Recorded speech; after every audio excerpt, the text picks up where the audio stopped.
नमस्कार दोस्तों, मेरा नाम राहुल है और हम लोग हिंदी विषय में पढ़ रहे हैं आज का अगला टॉपिक जिसका नाम है उपसर्ग। तो ये दोनों टॉपिक इकट्ठे रहते हैं, उपसर्ग एवं प्रत्यय। हम प्रयास करेंगे पहले उपसर्ग को समझने का, वही आराम से पढ़ेंगे और आप प्रयास कीजिए कि आपको ये पूरा डाटा समझ में आ जाए अच्छे से।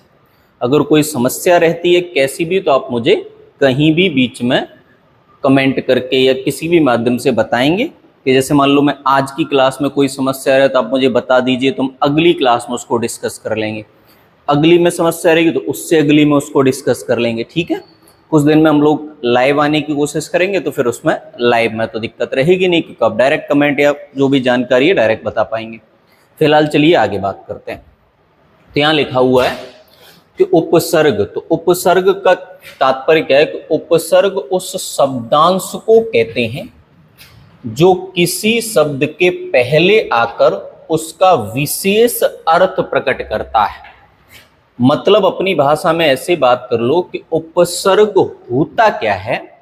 तो उपसर्ग वे शब्द होते हैं, शब्द का हिस्सा होते हैं, शब्दांश यानी शब्द का अंश, यानी किसी शब्द का वह अंश जो शब्द के प्रारंभ में लगाया जाता है और शब्द के अर्थ को परिवर्तित कर देता है। तो जो मूल शब्द है उसके अर्थ में भिन्नता लाने वाले शब्द अगर उस मूल शब्द के प्रारंभ में लगे हों तो उन्हें क्या कहेंगे? उपसर्ग कहेंगे, है ना। जैसे यहां समझना, ये दो शब्दों से मिलकर बना है, उप और सर्ग। उप का मतलब है समीप या निकट और सर्ग का मतलब है सृष्टि करना, रचना करना। तो वे शब्द जो दो शब्दों को निकट लाकर नए अर्थों की रचना कर देते हैं उन्हें उपसर्ग कह सकते हैं। जैसे प्रबल में प्र लगा हुआ है वल से पहले, सदाचार में सदा लगा हुआ है आचार से पहले, अधपका में अध लगा हुआ है पका से पहले। तो आदि शब्दों में प्र हुआ, आपका सत हुआ, अद हुआ, आदि उपसर्गों का प्रयोग किया गया है। क्या हुआ? तो उपसर्ग क्या हुआ बेसिकली यहां समझिए कि उपसर्ग किसे कहते हैं। तो उपसर्ग का मतलब हुआ वे शब्दांश, शब्द का हिस्सा जो मूल शब्द के प्रारंभ में आकर शब्द के अर्थ में भिन्नता ला देते हैं या शब्द के अर्थ को परिवर्तित कर देते हैं या विशेष अर्थ प्रदान करते हैं। यानी जरूरी नहीं कि अर्थ परिवर्तित करें, कई बार उसी अर्थ को बढ़ा चढ़ाकर या घटाकर, वो डिपेंड करता है ना उपसर्ग, कभी उसके अर्थ को बढ़ा के बता रहे होंगे, कभी उसके अर्थ को घटाकर बता रहे होंगे, तो उसे हम क्या कहेंगे? उपसर्ग। तो उपसर्ग का सामान्य अर्थ क्या हुआ कि शब्दांश जो शब्द के अर्थ में विशेष बल प्रदान करे, वे शब्दांश जो शब्द के अर्थ को विशेष बल प्रदान करे उसे क्या कहते हैं? उपसर्ग कहते हैं। उपसर्ग होते हैं भैया तीन प्रकार के, सामान्यतः तीन प्रकार के। एक होते हैं आपके संस्कृत के उपसर्ग, एक होते हैं आपके हिंदी के उपसर्ग और एक होते हैं विदेशी। तो आज हम बात करेंगे संस्कृत के उपसर्गों की, ठीक है ना। तो आज की क्लास में हम लोग रखेंगे संस्कृत के उपसर्ग। तो संस्कृत के उपसर्ग वे हैं जो संस्कृत से लिए गए और इनकी संख्या कितनी है? 22। देखो ध्यान रखना है, हम लोग जो उपसर्ग पढ़ेंगे उनमें संख्या 22 से भी ज्यादा पढ़ेंगे, है ना। लेकिन जो मूल उपसर्ग संस्कृत में मान्य है उनकी संख्या कितनी है? 22। इसलिए अगर कभी संख्या को लेकर सवाल पूछा जाएगा तो 22 देना है, बाकी पढ़ेंगे तो हम 22 से ज्यादा। क्लियर है मेरी बात? चलिए, तो संस्कृत के उपसर्ग कितने हैं? 22। चलिए बात करते हैं। अब यहां से हम लोग उपसर्ग, उनके अर्थ और उन पर आधारित उदाहरणों की बात करना शुरू करेंगे, ठीक है। देखिए आराम से चलेंगे, जल्दबाजी करेंगे नहीं, क्योंकि आज की क्लास में संस्कृत के उपसर्गों को विस्तार से समझने का प्रयास करेंगे विद एग्जाम्पल।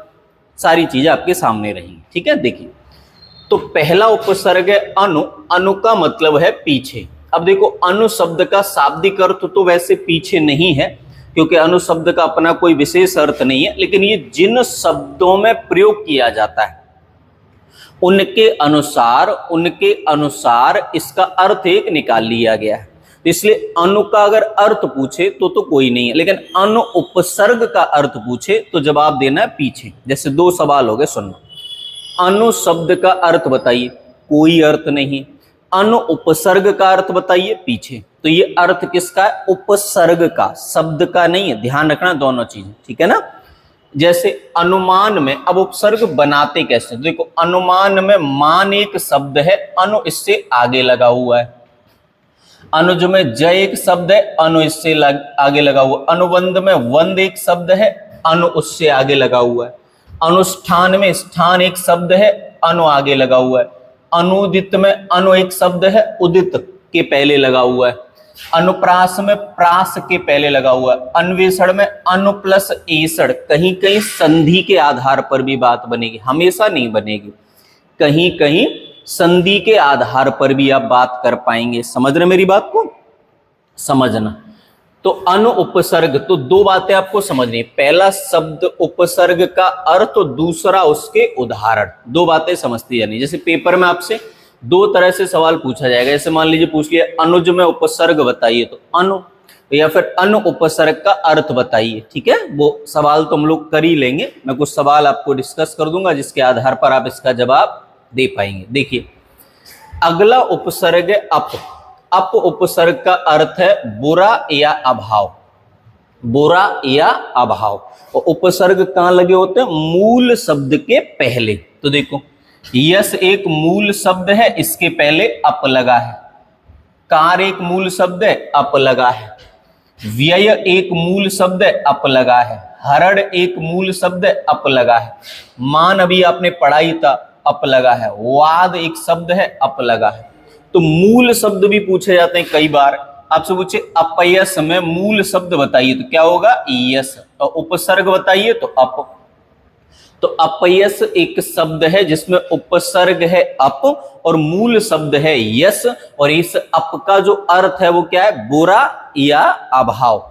अनु का अर्थ क्या है? पीछे। तो इन शब्दों में मैंने मूल शब्द आइडेंटिफाई कर दिए, जो आगे छूटा है वो उपसर्ग छूटा है, ठीक है ना। चलिए तीसरा है आपका अव। अव एक उपसर्ग है जिसका अर्थ है नीचे या बुरा। अव एक उपसर्ग है जिसका अर्थ है नीचे या बुरा, ठीक है ना। तो जैसे अवगुण, देखो अवगुण हो गया ना, बुरा गुण। तो गुण मूल शब्द है, अब उसका उपसर्ग हो गया। अवतार, तार मूल शब्द है, अव उसका उपसर्ग है। अवनति, नति मूल शब्द है, अव उपसर्ग है। अवरुद्ध, रुद्ध मूल शब्द है, अव उपसर्ग है। अवधारणा, धारणा मूल शब्द है, अव उपसर्ग है। अवशेष, शेष मूल शब्द है, अव उपसर्ग है। याद रखना है उपसर्ग भी पूछे जाते हैं, मूल शब्द भी पूछे जाते हैं। ऐसे कई बार पूछ लेगा अवशेष में मूल शब्द बताइए, तो शेष, और उपसर्ग बताइए तो अव। क्लियर है मेरी बात? समझ में आ रही होगी आपको। चौथा है आपका अभि उपसर्ग। अभि का अर्थ है सामने या पास। सामने और पास दो अर्थ में प्रयुक्त होता है। जैसे आप लोगों ने पढ़ाई, मान एक मूल शब्द है, अभि उपसर्ग है। मुख मूल शब्द है, इसीलिए अभि उपसर्ग है। मत मूल शब्द है, अभि उपसर्ग है। नय मूल शब्द है, अभि उपसर्ग है। नव मूल शब्द है, अभि उपसर्ग है। वाद मूल शब्द है, अभि उपसर्ग है। देखो यहां भी हम लोगों ने पढ़ा था वाद, वाद से पहले अप लगा था, यहाँ वाद से पहले अभि लगा है। तो उपसर्ग बदल सकते हैं, लेकिन मूल शब्द प्राकृतिक रूप से एक ही रहता है, समान रहता है। इसलिए उसके स्पष्टीकरण को थोड़ा ध्यान से समझते चलिए। अगला है आपका अति। अति का अर्थ होता है अधिक और ऊपर। कहीं कहीं इसका अर्थ होता है अधिक और कहीं कहीं इसका अर्थ होता है ऊपर, ठीक है। देखिए तो जैसे एक शब्द है अत्यधिक, तो आपको पता है अति प्लस अधिक यड़ संधि हो जाती है ना। मैंने बोला ना कहीं कहीं संधि के आधार पर भी उपसर्ग की व्याख्या कर पाओगे। अत्यंत, अति प्लस अंत, तो इसका मूल शब्द ध्यान रखना है, इसका मूल शब्द है अधिक, इसका मूल शब्द है अंत। जैसे अति सप, तो सप ही है। अत्यल्प, अति प्लस अल्प, मूल शब्द क्या होगा? अल्प। मूल शब्द भी ध्यान रखना, उपसर्ग तो आपको पता ही है। अत्याचार, अति प्लस आचार, आचार, मूल शब्द योगा। अतिशय, अति प्लस सय, सय हो गया मूल शब्द, तो प्रारंभ में जो बचा अति, अति कहलाएगा आपका उपसर्ग। तो मैंने मूल शब्दों को अंडरलाइन कर दिया, पहचान चिन्ह लगा दिया, बाकी प्रारंभ में जो बचा वो आपका क्या बचा, उपसर्ग। क्लियर है मेरी बात? चलिए आगे के शब्दों को ले लेते हैं, आराम से मेरी बात को समझना। अब देखो क्या है कि कुछ बातें और है वो बाद में करूंगा, अभी पहले मैं 22 के 22 आपको पढ़ा लूं। संख्या तो ज्यादा पढ़ेंगे लेकिन बताने 22 है, तो मैं 22 का जिक्र कर लूं, फिर एक दो बातें होती हैं वो कर लूंगा। हालांकि चैप्टर ऐसा है कि पढ़ाने के बाद कुछ सवाल कराने पड़ेंगे, तो मैं कुछ सवाल भी करा दूंगा, है ना, कुछ प्रश्न लेके करा दूंगा 50-60 एग्जाम्पल, तो क्लियर हो जाएगा। अगला देखो, आ का मतलब होता है तक और सहित। आ के दो अर्थ, जैसे आजन्म में मूल शब्द है जन्म, आमरण में मूल शब्द है मरण, आगमन में मूल शब्द है गमन, आक्रमण में मूल शब्द है क्रमण, आहार में मूल शब्द है हार, आयात में मूल शब्द है यात, और आतप शब्द में मूल शब्द है तप। तो हम लोगों को ये समझ में आ गया कि जो मैंने पहचान चिन्ह बना रखे हैं ये किसके बना रखे हैं, मूल शब्दों के पहचान चिन्ह है। तो ये पहचान आप मूल शब्दों की कर लीजिए, और इनके प्रारंभ में जो बचा वो क्या कहलाएगा, वही कहलाएगा आपका उपसर्ग। तो दो तरह से सवाल पूछा जाता है, आजन्म शब्द में उपसर्ग बताइए तो आ हो जाएगा, आजन्म शब्द में मूल शब्द बताइए तो जन्म हो जाएगा, और आ शब्द का अर्थ बताइए तो तक और सहित दो अर्थ हो जाएंगे। ठीक है, जो भी विकल्प में मिले वो लगा देंगे। और समझिए, आत्म उपसर्ग है अपना, देखो इसको बहुत बाद में शामिल किया गया है, इसलिए ये 22 की लिस्ट में नहीं है। ठीक है, 22 की लिस्ट में नहीं, हाँ संस्कृत के उपसर्ग की लिस्ट में, लेकिन उन्होंने 22 की लिस्ट में नहीं है। ठीक है, वो मैं लास्ट में बोल रहा था ना, बता दूंगा, चलो यही बता दे रहे हैं, ये 22 वाली लिस्ट में नहीं है, लेकिन है संस्कृत के उपसर्ग। जैसे आत्म संयम में मूल शब्द हो गया संयम, आत्मोत्सर्ग में मूल शब्द हो गया उत्सर्ग। मैंने बताया ना कि कहीं कहीं आपको संधि का उपयोग करना पड़ जाएगा। आत्मनिर्भर में मूल शब्द हो गया निर्भर, आत्मनियंत्रण में मूल शब्द नियंत्रण, आत्मभार में मूल शब्द भार, आत्मचरित्र में मूल शब्द चरित्र, और आत्मकथा में मूल शब्द कथा। तो मूल शब्द पता चल रहा है तो समझ जाइए कि उपसर्ग पता चल रहा है, क्योंकि मूल शब्द से पहले जो बच जाता है, पहले जो उपयोग किया गया, पहले जो जोड़ा गया वो क्या है, उपसर्ग है। मूल शब्द के प्रारंभ में जो भी जोड़ा जाए वो उपसर्ग कहलाता है। क्लियर हो रही मेरी बात? चलिए अगला उपसर्ग है उत। उत, इसके दो अर्थ हैं, ऊंचा और श्रेष्ठ। ठीक है, अब एक शब्द उत्साह, तो देखो उत्साह में मूल शब्द साह, उत्कंठा में कंठा, उत्थान में थान, उत्तम में तम, उत्पन्न में पन्न, उत्पत्ति में पत्ते, और उत्पीड़न में पीड़न। ये मूल शब्द हो गए। अगर मूल शब्द पहचानना सीख जाओगे तो उपसर्ग अपने आप पहचान में आ जाएगा। क्लियर? हालांकि टॉपिक ऐसा है कि जब हम 150 सवालों की प्रैक्टिस कर लेंगे तो उतना ज्यादा मुश्किल लगेगा नहीं, लेकिन भैया टॉपिक है, पढ़ना है। मैंने आपसे वादा किया है कि पूरी हिंदी व्याकरण पढ़ाऊंगा, तो चाहे टॉपिक सरल हो चाहे कठिन हो, चाहे बहुत सरल हो, शब्द बर्तनी की तरह बहुत सरल हो, तो भी मैं तो पढ़ाऊंगा ही। ठीक है ना? देखिए अगला है उप। उप के तीन अर्थ हैं, पास, गौड़ और सहायक। उप के अपने तीन अर्थ हैं, पास है, गौड़ है, सहायक है। ठीक है, इसके उदाहरण पढ़ लेते हैं। जैसे उपवन, तो वन मूल शब्द हो गया, उप उपसर्ग हो गया। उपदेश, देश मूल शब्द हो गया, उप उपसर्ग हो गया। उपमंत्री, मंत्री मूल शब्द हो गया, उप उपसर्ग हो गया। उपकार, कार मूल शब्द हो गया, उप उपसर्ग हो गया। उपनाम, नाम मूल शब्द हो गया, उप उपसर्ग हो गया। उपनयन, नयन मूल शब्द हो गया, तो उप उपसर्ग का काम करेगा। तो यहां से हम लोगों को यह समझ में आता है कि अगर मूल शब्दों की पहचान आप कर लेंगे तो उपसर्ग की पहचान आपके लिए बिल्कुल भी अनोखी नहीं रहेगी। तो इतने शब्दों को पढ़ के कुछ आइडिया आपको जरूर आ रहा होगा। चलिए और पढ़ लेते हैं, थोड़ा आगे बात कर लेते हैं। अगला है आपका उपसर्ग दुर।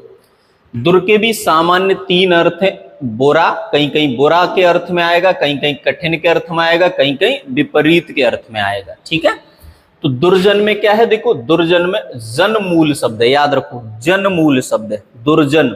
ठीक है। दुर उपसर्ग है, जन मूल। जैसे दुर्दशा में दशा मूल शब्द है, दशा मूल शब्द है। दुर्लभ में लब मूल शब्द है। दुराचार में आचार मूल शब्द है, आचार।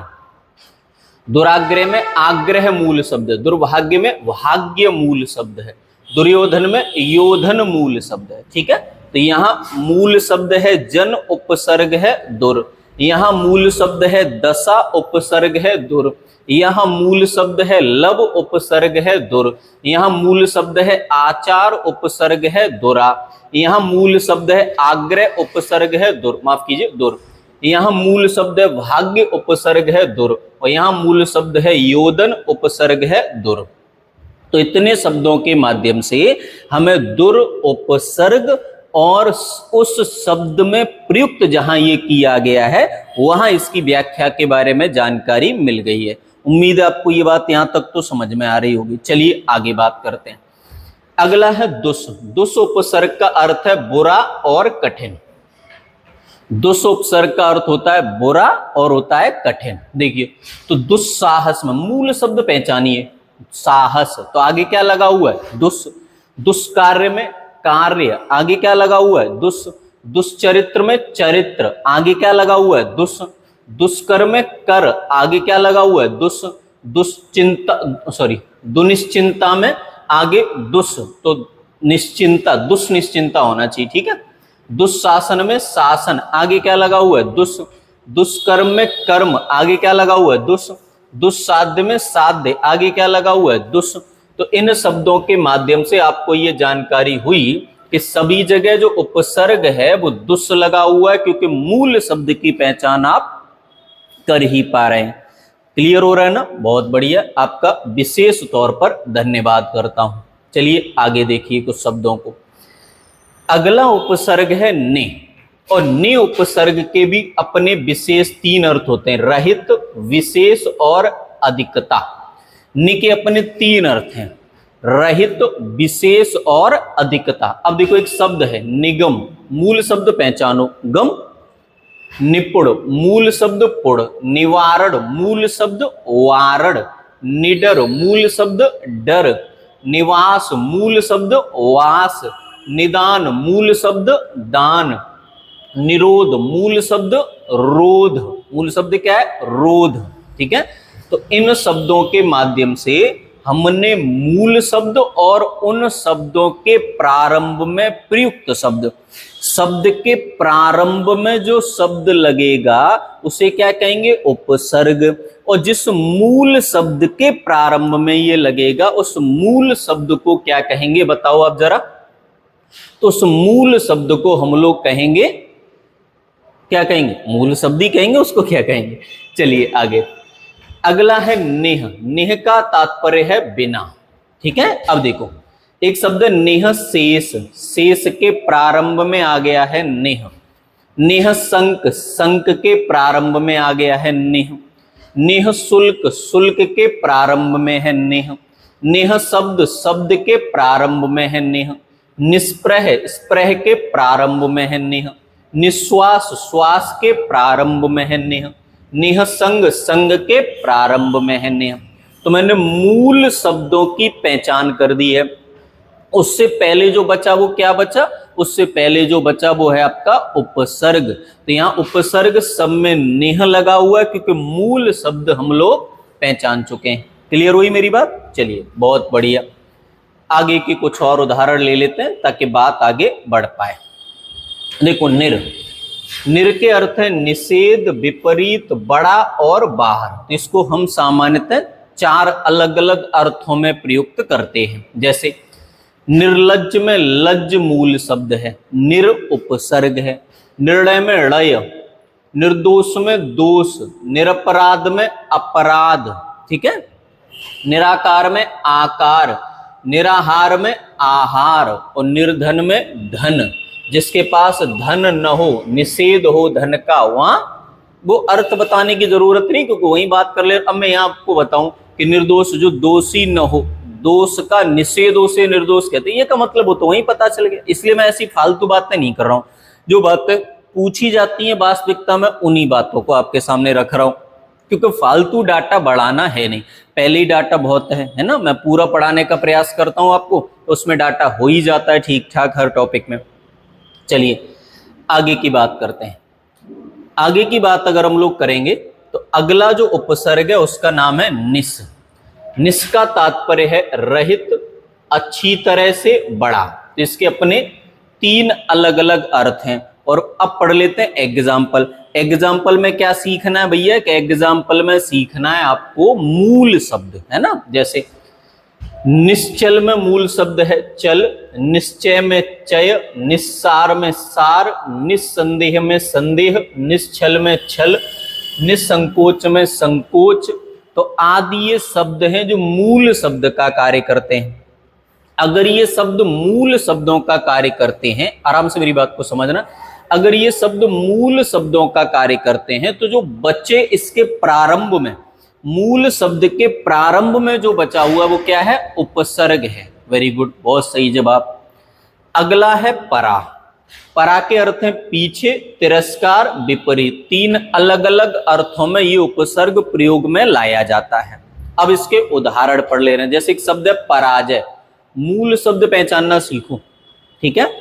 पराभव, भव, पराक्रम में क्रम, परामर्श में मर्श, पराधीन में अधीन, परावर्तन में वर्तन, परास्त में अस्त, ठीक है ना। तो ये हम लोगों ने मूल शब्द समझ लिए। मूल शब्दों के प्रारंभ में जो जुड़ा हुआ वो क्या है, उपसर्ग। यही तो परिभाषा है उपसर्ग की, कि उपसर्ग क्या करता है, शब्दों के साथ आने के बाद अपने अर्थ उनके अर्थ में विशिष्टता प्रदान कर देता है।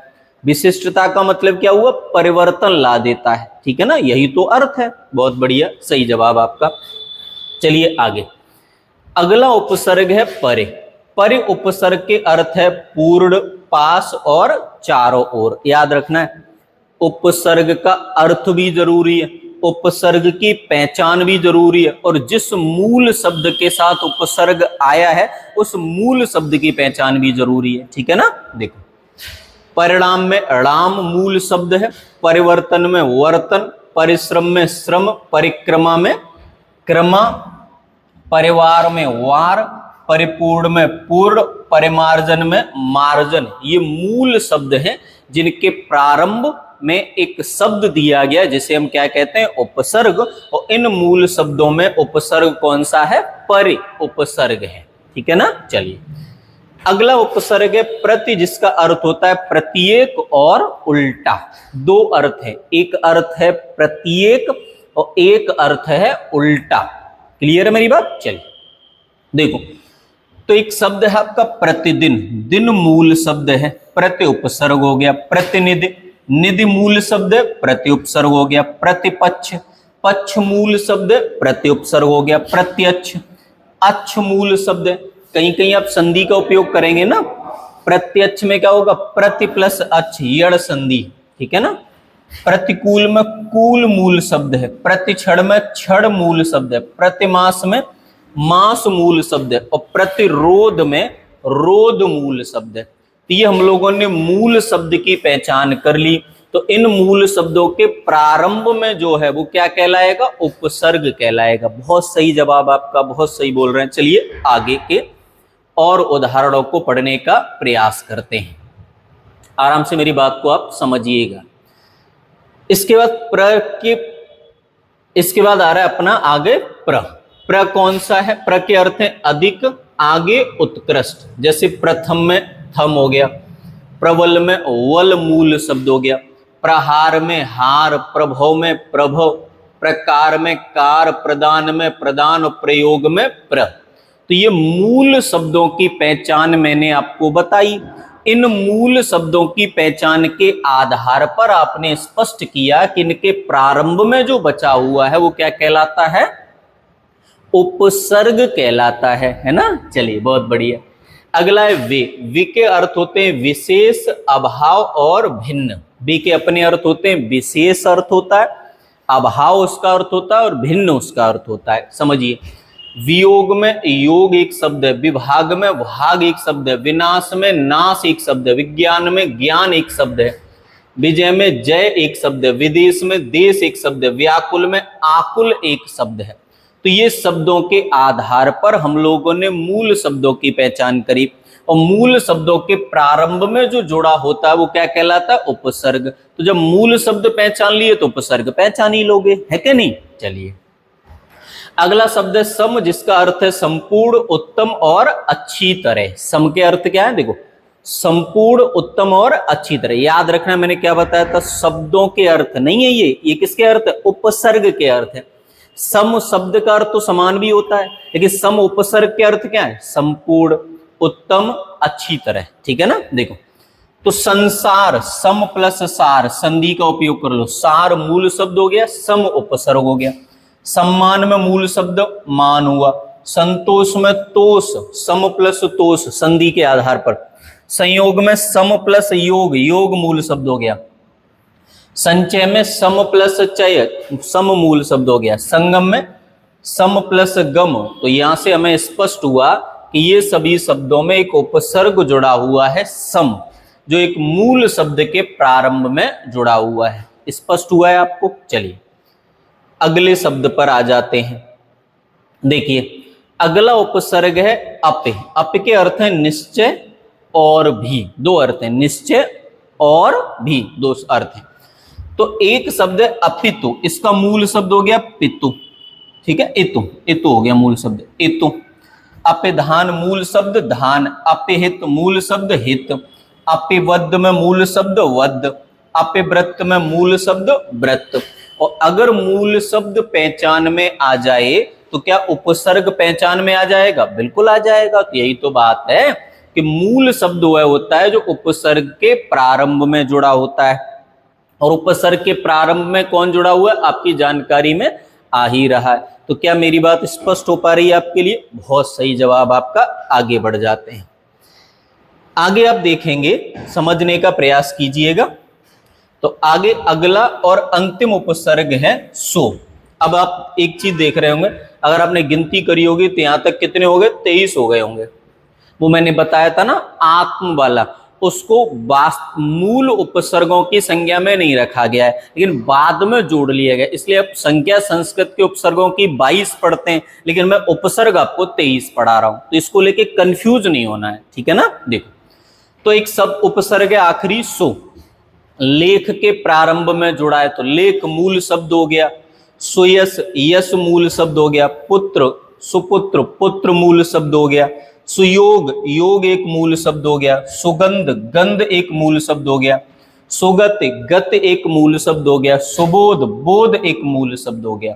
तो उम्मीद है आपको मेरी बात यहां तक स्पष्ट हुई होगी कि अगर आप मूल शब्द की पहचान कर पाते हैं तो आप स्पष्ट मान के चलिए कि आप उपसर्ग की पहचान भी कर पाएंगे। ठीक है ना? तो यहां तक मैंने आपको संस्कृत के उपसर्ग पढ़ाने का प्रयास किया है, जिनकी संख्या 22 है। पढ़े हमने 23 है, जिसमें एक और उपसर्ग है आत्म, जिसको बाद में शामिल कर लिया गया लिस्ट में, लेकिन संख्या अभी भी मूल रूप से 22 ही बतानी आपको परीक्षा में, अगर संख्या के बारे में प्रश्न पूछा जाए तो। क्या मेरी बात स्पष्ट हुई है? चलिए तो आज की क्लास यहीं तक रखते हैं। अगली क्लास में मैं अन्य भाषा के उपसर्गों को लेके आऊंगा। संस्कृत के पढ़ा दिए, अब बच्चे हिंदी, अंग्रेजी और अन्य भाषाओं के, वो सब मैं अगली क्लास में लेकर आऊंगा। तब तक आप इस क्लास को देखिए, सुनिए, समझिए और मन लगाकर पढ़िए, ताकि परीक्षा में आपको अच्छे अंक प्राप्त हो सके। धन्यवाद।